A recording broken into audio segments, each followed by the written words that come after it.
Hello friends, study bye Sunny में आपका स्वागत है। आज हम 16 फरवरी का असिस्टेंट लोको पायलट का एग्ज़ाम का एनालिसिस करेंगे, जिसमें हमारा प्रश्न है, भारत और मिस्र के बीच संयुक्त विशेष बल अभ्यास साइक्लोन 2025 कहाँ आयोजित किया गया था? Where was the joint special forces exercise cyclone 2025 between India and Egypt held? Option A Jodhpur Rajasthan, option B काहिरा मिस्र, option C Aundh Pune, option D Umroi Meghalaya. तो दोस्तों, भारत और मिस्र के बीच संयुक्त विशेष बल अभ्यास साइक्लोन 2025 कहाँ आयोजित किया गया था? तो दोस्तों, कहाँ पर किया गया था?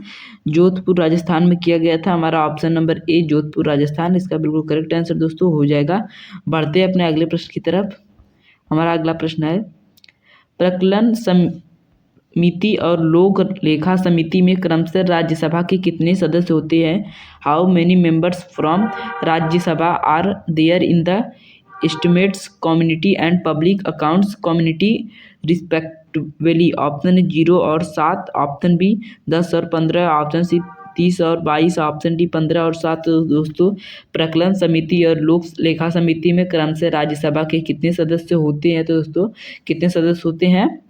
0 से 7 सदस्य होते हैं। हमारा ऑप्शन नंबर ए इसका दोस्तों बिल्कुल करेक्ट आंसर हो जाएगा। बढ़ते हैं दोस्तों अपने अगले प्रश्न की ओर। हमारा अगला प्रश्न है, एक अवतल दर्पण में जब वस्तु को मुख्य फोकस एफ पर वक्रता केंद्र से सी के बीच रखा जाता है तो बनने वाला प्रतिबिंब की विशेषता क्या होगी? In a concave mirror when an object is placed between the principal focus f and the center of curvature c, what will be the characteristic of the image format? दोस्तों, ऑप्शन ए वक्रता केंद्र सी पर वास्तविक और छोटा, option B वक्रता केंद्र सी से परे वास्तविक और अवार्थित, ऑप्शन सी फोकस एफ पर आभासी और सीधा, ऑप्शन हमारा डी है दर्पण के पीछे आभासी और अवधित। तो दोस्तों, एक अवतल दर्पण में जब वस्तु को मुख्य फोकस और वक्रता केंद्र के बीच रखा जाता है तो बनने वाला प्रतिबिंब की विशेषता क्या होगी? दोस्तों, वक्रता केंद्र से सी पर वास्तविक और आवर्तित होगी। हमारा ऑप्शन नंबर बी इसका दोस्तों बिल्कुल करेक्ट आंसर हो जाएगा। बढ़ते हैं अपने अगले प्रश्न की ओर। हमारा अगला प्रश्न है, जब पेट में अम्लीयता बढ़ जाती है तो किस पदार्थ का उपयोग एक एंटासिड के रूप में किया जाता है? When acidity increase in the stomach, which substance is used as an antacid? दोस्तों, sodium chloride, option B magnesium hydroxide, milk of magnesium, option C potassium nitrate, option D sulphuric acid. तो दोस्तों, जब पेट में अम्लीयता बढ़ जाती है तो किस पदार्थ का उपयोग एंटासिड के रूप में किया जाता है? तो दोस्तों, किस पदार्थ का उपयोग किया जाता है? दोस्तों, magnesium hydroxide, milk of magnesium का उपयोग किया जाता है। हमारा ऑप्शन नंबर बी इसका दोस्तों बिल्कुल करेक्ट आंसर हो जाएगा। बढ़ते हैं अपने अगले प्रश्न की ओर। हमारा अगला प्रश्न है, पदार्थ छोटे छोटे कणों से बने होते हैं, इनमें से किस प्रेक्षण के आधार पर ऐसा अनुमान लगाया जाता है? Matter is made up of tiny particles based on which of the following observation is this inferred? Option A, जब पानी में चीनी घोली जाती है तो पानी का स्तर बढ़ जाता है, ऑप्शन बी, जब पानी में चीनी घोली जाती है तो पानी का स्तर पर कोई प्रभाव नहीं पड़ता है, हमारा ऑप्शन सी है, जब चीनी के दाने पानी के ऊपर तैरने लगते हैं, ऑप्शन डी, चीनी घोलने पर पानी का रंग तुरंत बदल जाता है। तो दोस्तों, पदार्थ जब छोटे छोटे कणों से बने होते हैं, इनमें किसी प्रक्षेपण के आधार पर ऐसा अनुमान लगाया जाता है कि जब पानी में चीनी घोली जाती है तो पानी के स्तर पर कोई प्रभाव नहीं पड़ता है। हमारा ऑप्शन नंबर बी इसका बिल्कुल करेक्ट आंसर दोस्तों हो जाएगा। बढ़ते अपने अगले प्रश्न की ओर। हमारा अगला प्रश्न है, धूम्रपान स्मोकिंग आपके श्वसन तंत्र को कैसे प्रभावित करता है? How does smoking affect your respiratory system?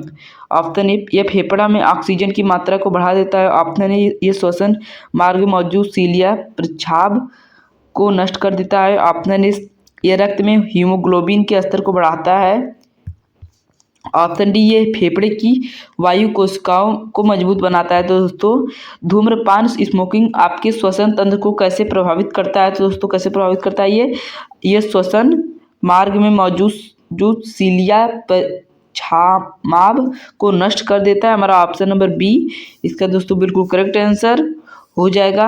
बढ़ते हैं अपने अगले प्रश्न की तरफ। हमारा अगला प्रश्न है, गुरुत्वीय स्थिति ऊर्जा मुख्य रूप से किन कारकों पर निर्भर करती है? Gravitational potential energy primarily depends on which of the following factors. दोस्तों ऑप्शन ए केवल वस्तु की वेग पर, ऑप्शन बी वस्तु के द्रव्यमान, गुरुत्वीय त्वरण और ऊंचाई पर, ऑप्शन सी केवल वस्तु के आकार और रंग पर, ऑप्शन डी वस्तु की गतिज ऊर्जा पर। दोस्तों गुरुत्वीय स्थितिज ऊर्जा मुख्य रूप से किन कारकों पर निर्भर करती है? तो दोस्तों ये किन कारकों पर निर्भर करती है? ये वस्तु के द्रव्यमान और गुरुत्वीय त्वरण ऊंचाई पर निर्भर करती है। हमारा ऑप्शन नंबर बी दोस्तों इसका बिल्कुल करेक्ट आंसर हो जाएगा। बढ़ते हैं अपने अगले प्रश्न की ओर। हमारा अगला प्रश्न है, प्रसारण की प्रक्रिया के दौरान यदि कोशिका से ऑक्सीजन को पूरी तरह निकाल दिया जाए या उसकी आपूर्ति रोक दी जाए तो कोशिका पर क्या प्राथमिक प्रभाव पड़ेगा? During the process of osmosis, if oxygen is completely removed or its supply is cut off from the cell, what will be the primary effect on the cell? Option A प्रसारण की दर तुरंत बढ़ जाएगी, ऑप्शन बी कोशिका झिल्ली टूट जाएगी, option C सक्रिय परिवहन, ऑप्शन हमारा डी है जारी रह सकता है। तो दोस्तों सक्रिय परिवहन रुक जाएगा लेकिन परस्पर जारी रहेगा, ऑप्शन डी कोशिका तुरंत फूलकर फट जाएगी। दोस्तों तो प्रसारण की प्रक्रिया के दौरान यदि कोशिका से ऑक्सीजन को पूरी तरह निकाल दिया जाए या उसकी आपूर्ति कर दी जाए तो कोशिका पर क्या प्राथमिक प्रभाव पड़ेगा? तो दोस्तों क्या प्राथमिक दोस्तों सक्रिय परिवहन रुक जाएगा लेकिन प्रसारण जारी रहेगा। हमारा ऑप्शन नंबर सी दोस्तों इसका बिल्कुल करेक्ट आंसर हो जाएगा। बढ़ते हैं अपने अगले प्रश्न की ओर। हमारा अगला प्रश्न है, निम्नलिखित में से किसे 1 बिलियन के रूप में परिभाषित किया जा सकता है? In which of the following can matter be defined as a solution? Option A रेत पानी का मिश्रण, ऑप्शन बी चाक और पानी का मिश्रण, ऑप्शन सी चीनी और पानी का मिश्रण, ऑप्शन डी स्टार्च और पानी का मिश्रण। तो दोस्तों निम्नलिखित में से किसका बिलियन के रूप में परिभाषित किया जा सकता है? तो दोस्तों चीनी और पानी का बिलियन को परिभाषित किया जा सकता है। हमारा ऑप्शन नंबर सी चीनी और पानी का मिलियन दोस्तों इसका बिल्कुल करेक्ट आंसर हो जाएगा। आगे बढ़ते हैं। हमारा अगला प्रश्न है, राज्य के नीति निर्देशक तत्वों डीपीएसपी के बारे में कौन सा कथन सही है? Which of the following statement is correct about the director principle of state policy DPCSP? Option A इन्हें किसी भी न्यायालय द्वारा लागू किया जा सकता है, ऑप्शन बी इन्हें किसी भी न्यायालय द्वारा लागू नहीं किया जा सकता है, ऑप्शन सी ये प्रकृति में अनिवार्य और दंडात्मक हैं, ऑप्शन डी ये केवल केंद्र सरकार पर लागू होते हैं। दोस्तों राज्य के नीति निर्देशक तत्व डीपीएसपी के बारे में कौन सा कथन सही है? तो दोस्तों इनमें से कौन सा कथन सही है? ऑप्शन नंबर बी इन्हें किसी भी न्यायालय द्वारा लागू नहीं किया जा सकता है। दोस्तों they are not enforceable by any correct of court. Option number A B इसका बिल्कुल करेक्ट आंसर दोस्तों बी हो जाएगा। बढ़ते हैं अपने अगले प्रश्न की ओर। हमारा अगला प्रश्न है, निम्नलिखित में से किसे में रसधानी का आकार छोटा पाया जाता है? In which of the following is the size of the vacuoles found be small? Option A पादप कोशिका, ऑप्शन बी जंतु कोशिका, ऑप्शन सी परिपक्व कोशिका, ऑप्शन डी इनमें से कोई नहीं। तो दोस्तों निम्नलिखित में से जिसमें रसधानी का आकार छोटा पाया जाता है? दोस्तों जंतु कोशिका में रसधानी का आकार छोटा पाया जाता है। हमारा ऑप्शन नंबर बी इसका बिल्कुल दोस्तों करेक्ट आंसर हो जाएगा। बढ़ते हैं अपने अगले प्रश्न की तरफ। हमारा अगला प्रश्न है, यदि किसी तरंग की आवृत्ति बढ़ाई जाती है तो उसके तरंग वेवलेंथ प्रभाव पड़ेगा। If the frequency of a wave is increased what will be its effect on the wavelength? Option A तरंग दैर्घ्य बढ़ जाएगा, ऑप्शन बी तरंग दैर्घ्य कम हो जाएगा, ऑप्शन सी तरंग दैर्घ्य समान रहेगा, ऑप्शन डी तरंग की गति अनंत हो जाएगी। दोस्तों यदि किसी तरंग की आवृत्ति बढ़ाई जाती है तो उसके तरंग पर क्या प्रभाव पड़ेगा? तो दोस्तों उसके तरंग पर क्या प्रभाव पड़ेगा? तरंग कम हो जाएगा। दोस्तों हमारा ऑप्शन नंबर बी तरंग कम हो जाएगा, इसका बिल्कुल करेक्ट आंसर दोस्तों हो जाएगा। बढ़ते हैं अपने अगले प्रश्न पर। हमारा अगला प्रश्न है, जब एथेनॉल की अभिक्रिया सोडियम धातु के साथ कराई जाती है तो मुख्य रूप से कौन सा उत्पाद बनते हैं? What is formed when ethanol reacts with sodium metal? Option A sodium ethoxide और oxygen gas, option B sodium ethoxide और hydrogen gas, option C sodium acetate और पानी, और option D ethylene hydrogen gas. दोस्तों जब एथेनॉल की अभिक्रिया sodium धातु के साथ कराई जाती है तो मुख्य रूप से कौन सा उत्पाद बनते हैं? तो दोस्तों मुख्य रूप से कौन सा उत्पाद बनते हैं? सोडियम एथॉक्साइड और हाइड्रोजन गैस बनते हैं। हमारा ऑप्शन नंबर बी दोस्तों इसका बिल्कुल करेक्ट आंसर हो जाएगा। बढ़ते हैं अपने अगले प्रश्न की तरफ। हमारा अगला प्रश्न है, जब किसी वस्तु को उत्तल लेंस के सामने अनंत पर रखा जाता है तो उसका प्रतिबिंब कहाँ बनेगा? When an object is placed at infinity in front of convex lens, where will be image format? Option A वक्रता केंद्र पर, ऑप्शन बी मुख्य फोकस पर, ऑप्शन सी लेंस और फोकस के बीच, ऑप्शन डी अनंत पर। दोस्तों तो जब किसी वस्तु के उत्तल लेंस के सामने अनंत पर रखा जाता है तो उसका प्रतिबिंब कहाँ पर बनता है? दोस्तों कहाँ पर उसका प्रतिबिंब बनता है? मुख्य फोकस पर उसका प्रतिबिंब बनता है। हमारा ऑप्शन नंबर बी मुख्य फोकस पर इसका बिल्कुल करेक्ट आंसर दोस्तों हो जाएगा। बढ़ते हैं अपने अगले प्रश्न की ओर। हमारा अगला प्रश्न है, कोशिका झिल्ली के संबंध में निम्नलिखित में से कौन सा कथन गलत है? Which of the following statement is incorrect regarding the cell membrane? Option ये एक अर्ध परामज्ञ झिल्ली है, ऑप्शन बी ये लिपिड और प्रोटीन से बनी होती है, ऑप्शन सी झिल्ली कोशिका की सबसे बाहरी परत होती है पादप कोशिका में।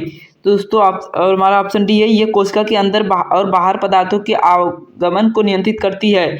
तो कोशिका झिल्ली के संबंध में लिखित में से कौन सा कथन गलत है? दोस्तों कौन सा कथन गलत है? कोशिका झिल्ली की सबसे गहरी परत होती है पादप कोशिका में। हमारा ऑप्शन नंबर सी जो कि है इसका गलत है। हमारा ऑप्शन नंबर सी इसका बिल्कुल करेक्ट आंसर दोस्तों हो जाएगा। बढ़ते हैं अपने अगले प्रश्न की ओर। हमारा अगला प्रश्न है, जो निम्नकरणीय अपशिष्ट या पदार्थ किसे कहा जाता है?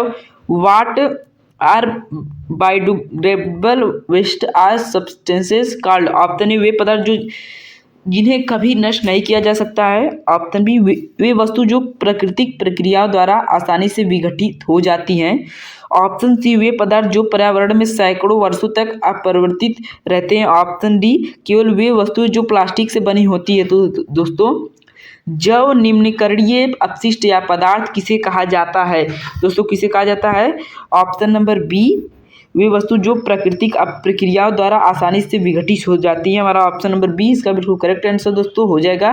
बढ़ते हैं अपने अगले प्रश्न की तरफ। हमारा अगला प्रश्न है, प्रकाश के वर्ण विक्षेपण के दौरान किसी रंग का झुकाव विचलन सबसे कम होता है? During the depressions of light which colour undergoes the least deviation or dispersion? Option A बैगनी, ऑप्शन बी नीला, ऑप्शन सी पीला, ऑप्शन डी लाल। तो दोस्तों प्रकाश के वर्ण विक्षेपण के दौरान किस रंग का झुकाव या विचलन सबसे कम होता है? तो दोस्तों लाल रंग का झुकाव या विचलन सबसे कम होता है। हमारा ऑप्शन नंबर डी लाल इसका बिल्कुल करेक्ट आंसर दोस्तों हो जाएगा।